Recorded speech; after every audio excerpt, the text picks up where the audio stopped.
आइए, बाजार के जाने माने दिग्गज मेहरबून ईरानी सर हमारे साथ कार्यक्रम में हो रहे हैं शामिल। मेहरबून सर, बहुत बहुत स्वागत है आपका, धन्यवाद हमें समय देने के लिए। कई सारे बुल मार्केट आपने देखे हैं, कई सारे कमज़ोर मंदी के बाजार भी आपने देखे हैं, इतना अनुभव आपको है। इस वक्त दो बड़े स्ट्रॉन्ग व्यू बाजार में, एक तरफ लोग जो मानते हैं कि सब कुछ ठीक है, बढ़िया है, फर्स्ट क्लास लाइफ हाई बन रहे हैं और तेज़ी होगी, दूसरी तरफ लोग ये मानते हैं कि बबल है और बड़ी ज़ोर से गिरने वाले, और दोनों का मतलब है ना, कन्विक्शन बहुत स्ट्रॉन्ग है। तो बताएं सर जरा, आपका व्यू क्या है, किस तरफ है? अगर इंडियन मार्केट्स की बात करें अनिल जी, तो मैं कहूँगा कि फेयरली वैल्यूड है। अगर आप मुझे पूछे कि आज कोई 10 करोड़ का चेक बना के देता है कि मुझे long term by and forget का पोर्टफोलियो बनाना है, तो काफ़ी मुश्किल काम है। आई थिंक ये टाइम आ गया है कि you have to actively monitor the portfolio every passing day. तो buy and forget I think थोड़ी सी मुश्किल है। हाँ, ज़रूर आप ले सकते हो, थोड़ा सा डिफेंसिव पोर्टफोलियो ज़रूर ले सकते हो, लेकिन पैसे कमाने का पोर्टफोलियो जो होता है तो it is not a very very easy task. और मैं हमेशा मानते आ रहा हूँ, काफ़ी बार आप और हमने डिस्कस भी किया है कि बाजार 3 फैक्टर के लिए चलता है, एक है फंडामेंटल्स, एक है लिक्विडिटी और एक है सेंटीमेंट। सेंटीमेंट की अगर आप बात करें तो लेट्स बी ऑनेस्ट, आज जब भी लोग पैसा डालते हैं मार्केट में तो थोड़ा सा डर लगने लगा है कि बढ़ गया बाज़ार, वैल्यूएशंस महंगे हैं। तो जो कॉम्प्लेसेंसी जो बाज़ार के लिए ख़राब होती है, वो कॉम्प्लेसेंसी बाज़ार में नहीं है, which is actually a positive factor. दूसरा फैक्टर है फंडामेंटल्स। कहीं पर फंडामेंटल्स थोड़े अभी लैग बिहाइंड करने लगे। शेयर बाज़ार में जो भाव हो गए स्टॉक्स के, उसके अनुसार थोड़े से फंडामेंटल्स पीछे रहते हैं। जो कॉर्पोरेट ग्रोथ आनी चाहिए थी जून क्वार्टर में, वो आई नहीं है। सितंबर में आएगी पता नहीं, क्योंकि वैल्यूएशन जब आना पर लिटिल बिट अहेड। लेकिन जो तीसरा फैक्टर है वो है लिक्विडिटी।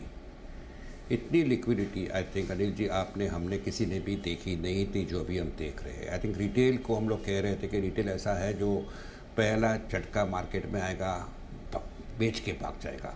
बिल्कुल उल्टा हो रहा है। आज एफआईआईज अगर आप देखो तो थोड़े से मार्केट इंडिया में थोड़े से अंडर इन्वेस्टेड है। कंसिस्टेंटली बेचते आ रहे थे, थोड़े 5-6 दिन से खरीद रहे, वो बात अलग है। लेकिन ओवरऑल उनकी जो होल्डिंग है इंडियन मार्केट्स में, वो I think at its low है पिछले काफ़ी सालों में। Mutual funds are sitting on nearly 10% cash, और रफली अराउंड उनको 21,500 से 22,500 इक्विटी फ्लो एसआईपी में, सिर्फ इक्विटी फंड्स में एवरी मंथ आता है। Mutual funds are controlling nearly 12% of India's market cap today, and the number of demat accounts अगर आप देखें तो 4 फोल्ड बढ़ गया है पिछले थोड़े सालों में। अभी 16-16.5 करोड़ डीमैट अकाउंट्स हैं।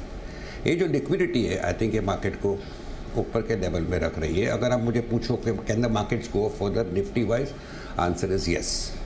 तो ये टाइम आ गया है कि थोड़ा सा पैसा you should remove from sectors and stocks जिसमें पूरी गांव घुस गई है, सब लोग ने लिया है। वो डिफेंस हो सकता है, रेलवेज हो सकता है, पब्लिक सेक्टर के साइड के स्टॉक्स हो सकते हैं, और उनमें अगर आप देखो तो ऑलरेडी 10-15-20% का कलेक्शन भी आ चुका है। So I would say that stay away from sectors for the time being जहाँ पे ओवर बाइंग हो चुकी थी और थोड़े से लोग हल्का होना सीख रहे हैं, and go and buy into sectors and stocks जिसमें साइकिल टर्न हो रहा है, जैसा कि टेक्सटाइल्स है फॉर एग्जांपल, जैसे कि आई वुड से थोड़ा सा अभी भी कैपिटल गुड्स में जगह है मार्केट में। बाकी फिशरीज़ है, सिलेक्ट केमिकल्स है, एग्रो केमिकल्स है। एग्रो केमिकल्स को अगर 1 साल पहले मुझे आपने पूछा था, मैंने कहा था क्लियरली नेगेटिव हूँ, आज मैं क्लियरली पॉजिटिव हूँ।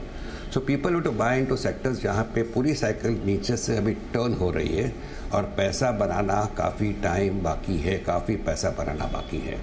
So go out of sectors which are rich in valuations and put that money to sectors where the upside has just started. तो मैं कहूँगा कि लास्ट 2-3 साल मज़ा आया सबको पैसा कमाने को। रोज़ आते थे ऑफिस में, रोज़ आते थे, किसी से बात करते थे, नए नए स्टॉक सुनने को मिलते थे। आई थिंक वो फेज़ अभी के लिए ख़त्म हो चुका है। निफ्टी ज़रूर ऊपर जा सकता है, I am not saying no, in fact I am positive on the markets, लेकिन market breath is not going to give comfort to too many investors right now. जो 5 स्टॉक बढ़ते थे, 2 स्टॉक घटते थे, आई थिंक वो टाइम अभी के लिए ख़त्म हुआ है। But people are to be very selective, because for every 1 stock which will give you returns, there could be 1 or 2 which will give you negative returns from the present levels.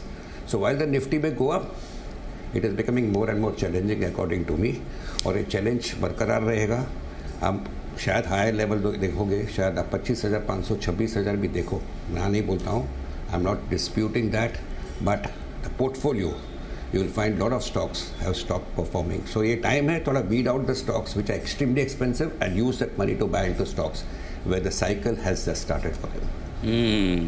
Sectoral churning, ये पूरी जो बातचीत की है मेहरबून sir ने कि अब आपको वहाँ फोकस करना है, तो मेहरबून सर ज़रा आइडिया दें कि अब किन सेक्टर से बाहर निकलना चाहिए, कहाँ एंट्री करनी चाहिए, अगर कुछ आप कहीं खास फोकस करें तो बताएं सर। मैं कहूँगा लेने में सेक्टर्स जो लेना चाहिए अभी I think is select chemical stocks, fisheries के स्टॉक्स, टेक्सटाइल्स और एग्रो केमिकल्स। अगर आप देखो तो पिछले 1-2-3 साल में ये सारे सेक्टर्स के स्टॉक्स ने कुछ नहीं किया है, लेकिन अभी थोड़ी जान आ रही है। टेक्सटाइल्स देखिए, फिशरीज़ देखिए, एग्रो केमिकल्स देखिए और सिलेक्ट केमिकल्स देखिए। I think even speciality chemicals, I think इसमें 2-3-4 साल की जो मंदी जिसे कहते हैं या जिसमें साइडवेज मूवमेंट कहो या ऊपर से 20-30% जो घटे हुए थे, उसमें कहीं पे बाइंग दिख रही है and there are reasons to believe the cycle is turning in favour of this sectors right now. तो मैं कहूँगा good companies from this 4 sectors clearly should help you make money. एक इंश्योरेंस और एक स्पेस है जो अच्छा लगता है, और यही बात ख़राब लगता है वो मैं नहीं कहूँगा ख़राब लगता है, मैं कहूँगा काफ़ी महंगे हो गए। उसमें एक डिफेंस स्टॉक्स पक्का आता है, PSU स्टॉक्स भी आते हैं। So this stocks have become extremely expensive because लोग जानते थे ये सेक्टर्स जो है गवर्नमेंट के फेवर्ड सेक्टर्स है, रेलवेज़ है। I think all these sectors are seeing, all the stocks in these sectors are seeing a 10, 20, 30% fall from their highs. और ये peak level पे जाना I think will take quite some time. These sectors will do well, but the stocks have run up too sharply, and the only place for them to go is a little bit down. फिर थोड़ा सा buying opportunity आएगा from a trading angle, consolidate होगा, and maybe 1-2 years later we will see them again at their all-time highs. I would say stay away from sectors like defense, PSUs also to some extent, railways, because they have become extremely expensive, and go in for possibly select chemicals, specialty chemicals stocks, fisheries में चाहिए, textiles में चाहिए. I think those are the spaces where people should be now looking for buying opportunities. और sir in case you want to share, अगर आप कोई बताना चाहें आपकी पसंद के शेयर जो आपकी रिसर्च टीम रिकमेंड कर रही है। आई थिंक क्लियर कट खरीद रहा हूँ, कोई इंटेंशन नहीं बेचने का, और एवरी करेक्शन में I will buy into it. Agro chemicals में I like a name like say Sharda crop. Insurance में आप होल्डिंग कंपनी कह सकते हो उसे, बजाज फाइनेंस की, but I really like Bajaj Finserv. And in the chemicals I like phthalic anhydride के दोनों company, IG Petro, Tirumalai chemicals. I also like Sudarshan chemicals. तो काफ़ी सारे स्टॉक्स है वेयर आई थिंक भले अपसाइड आया हो लास्ट 1-2 महीने में, ये ऊपर जाना काफ़ी बाकी है। और जो भी नाम दिए Anil ji, clear cut disclosure, I am personally holding them, तो otherwise I would not have recommended it. कोई इंटेंशन नहीं बेचने का, and I see prices much higher than where they are today. बिल्कुल ठीक बात है। तो डिस्क्लेमर के साथ मेहरबून सर की रिकमेंडेशन है शारदा क्रॉप कैम, ये एक स्टॉक है। बजाज फिनसर्व दिग्गजों में वो एक पसंद है। IG Petro, Tirumalai chemical, Sudarshan chemical जैसे केमिकल शेयरों पर एक चीज़ तो क्लियर कट है कि सर केमिकल शेयरों पर काफ़ी बुलिश है। स्पेशलिटी केमिकल, चाहे एग्रो केमिकल, केमिकल स्पेस के स्टॉक्स पे काफ़ी बुलिश। अब आइए सर थोड़ी बात ग्लोबल मार्केट्स की भी की जाए। क्या झटका लगेगा तो वहाँ से लगेगा या फिर अमेरिका मजबूत रहने वाला है, वहाँ कोई दिक्कत नहीं?